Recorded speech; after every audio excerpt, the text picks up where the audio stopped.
let's read this question. The question says, on heating, some solid substances change from solid to vapor state without passing through liquid state. This technique used in purification of such solid substances based on the above principle is known as option 1 chromatography, option B crystallization, option C sublimation, option D distillation. Key concept for this question is purification of organic compounds. Purification of organic compounds. पहला option क्या दिया हुआ है हमारे पास? पहला option है chromatography. सबसे पहला ऑप्शन है क्रोमैटोग्राफी। क्रोमैटोग्राफी में होता क्या है? सी, क्रोमैटोग्राफी में एक मिक्सचर ऑफ सब्सटेंसेस को लगाया जाता है किसी स्टेशनरी फेस पे। राइट, मिक्सचर ऑफ सब्सटेंसेस है, ठीक, उसको लगा दिया जाता है किसी स्टेशनरी फेस पे। ठीक है, फिर क्या किया जाता है? फिर हम ले लेते हैं एक प्योर सॉल्वेंट या मिक्सचर ऑफ सॉल्वेंट, ठीक, जो बेसिकली मूव करता है ओवर द स्टेशनरी फेस।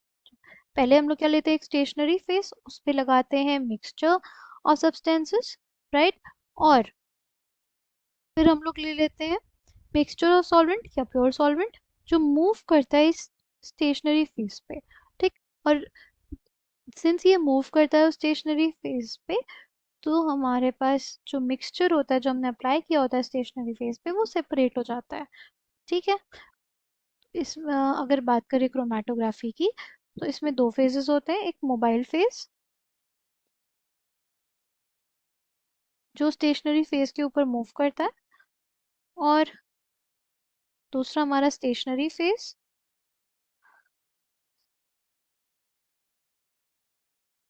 ठीक, दूसरा हमारा स्टेशनरी फेज जिसपे हम लोग मिक्सचर लगाते हैं।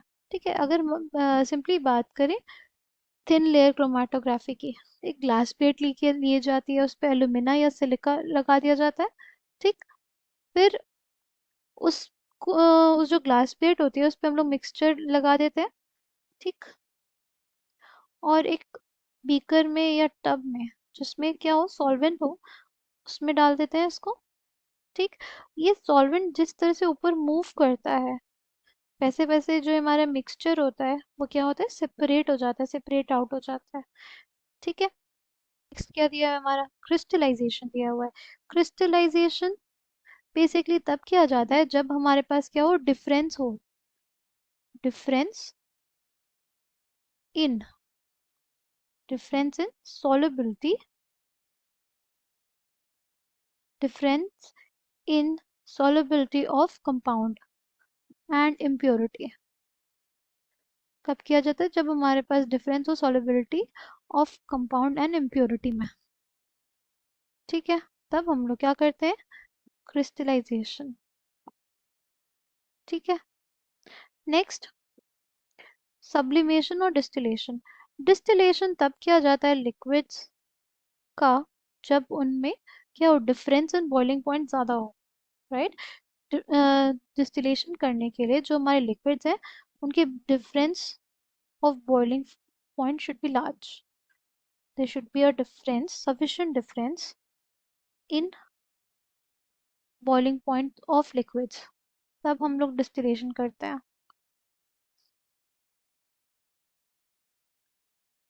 ठीक,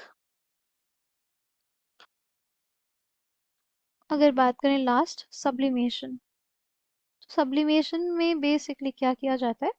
जो हमारा सब्लिमेशन के प्रोसेस में बेसिकली होता क्या है? सब्लिमेशन के प्रोसेस में ना जो सब्सटेंस होता है, कुछ ऐसे सब्सटेंसेस होते हैं हमारे पास, वो बेसिकली ना सॉलिड स्टेट से डायरेक्टली वेपर स्टेट में चले जाते हैं। कुछ ऐसे सब्सटेंसेस होते हैं हमारे पास जो सॉलिड स्टेट से डायरेक्टली किस में चले जाते हैं, वेपर स्टेट में चले जाते हैं। ठीक है, उन कंपाउंड्स को बोलते हैं हम लोग सब्लिमेबल कंपाउंड्स। तो ये टेक्निक यूज की जाती है सेपरेट, किसको सेपरेट करने के लिए? सब्लिमेबल कंपाउंड्स को नॉन सब्लिमेबल इम्प्योरिटीज से। ठीक है। सब्लिमेबल कंपाउंड्स को नॉन सब्लिमेबल इम्प्योरिटी से सेपरेट करने के लिए हम लोग सब्लिमेशन करते हैं। सब्लिमेशन में होता क्या है, सॉलिड है उसको हीट करेंगे, वो डायरेक्टली वेपर फेज में चला जाएगा without going to liquid phase. ठीक है। जैसे आपने घरों में नेपथलीन बॉल्स देखी होंगी अपने, वो डायरेक्टली क्या होती हैं, वो डायरेक्टली सॉलिड से वो वेपर फेज में चली जाती हैं, लिक्विड फेज में नहीं जाती। ठीक है। तो सब्लिमेबल सॉलिड्स ऐसे सॉलिड्स होते हैं। Okay. Correct answer for this question will be option C, क्योंकि हमसे यही पूछा था कि ऐसा कौन सी प्योरिफिकेशन टेक्निक है जिसमें हमारे पास सब्सटेंस चेंज हो जाते हैं from solid to vapour state. Option C will be correct. I hope you understood. Well, thank you, all the best.